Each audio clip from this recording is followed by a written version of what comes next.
आपने कॉन्स्टिट्यूशन की बात कही। हाल ही में एक्चुअली कल ही हुआ था कि एक कॉमेडियन जो हैं महाराष्ट्र में, उन्होंने संविधान को दिखाया और कहा इस संविधान से मुझे अभिव्यक्ति की आज़ादी मिलती है, मैं कुछ भी कह सकता हूँ। अभिव्यक्ति की आज़ादी कानून के दायरे में, संवैधानिक मूल्यों के दायरे में होना चाहिए और उसी दायरे में अभिव्यक्ति की स्वतंत्रता है। आपके अभिव्यक्ति की स्वतंत्रता किसी दूसरे पर व्यक्तिगत प्रहार करने के लिए नहीं हो सकती है।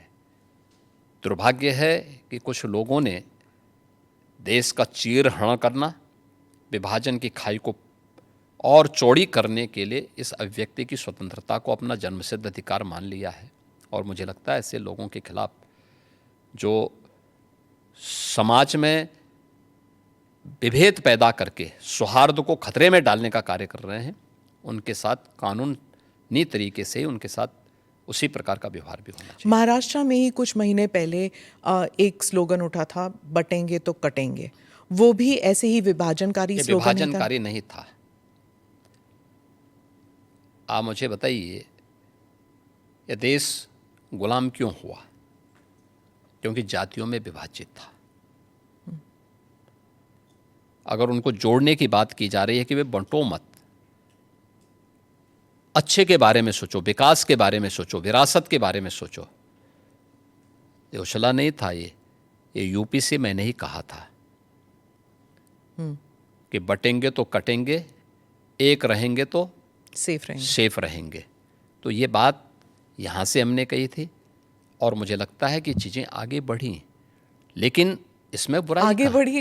इलेक्शन जीत गए आप? नहीं, इलेक्शन हम उससे कारण नहीं जीते। इलेक्शन के बहुत सारे कारण होते हैं। एक नारा इलेक्शन जीतने का कटने की बात जब होती है तो कैसे जुड़ने की बात? क्या बात करते हैं, क्यों नहीं जुड़ेंगे? जब कटने काटने की बात आप मुझे बताइए, इतिहास में करोड़ों हिंदू काटे नहीं गए क्या? तो फिर लाखों हिंदू कश्मीर में काटे नहीं गए क्या? काटे नहीं गए थे।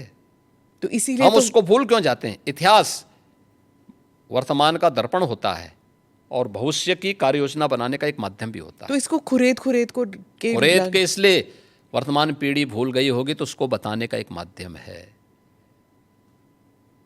अरे बताना पड़ेगा हमें, ये हमारा दायित्व भी है। पर ये खुरेदने से क्या दंगे वंगे नहीं होंगे? दंगे कैसे होंगे? फिर दंगाइयों का उपचार भी तो है। दंगों से वह डरेगा जो उन दंगाइयों के सामने घुटने टेक करके नाक रगड़ते हैं। उनको घुटनों के बल चलने के लिए हम मजबूर कर लेते हैं और ठीक भी करते हैं उनको। ये जो आपका जो दबंग स्टाइल है, नहीं, दबंग स्टाइल नहीं, ये हमारी शराफत का स्टाइल है।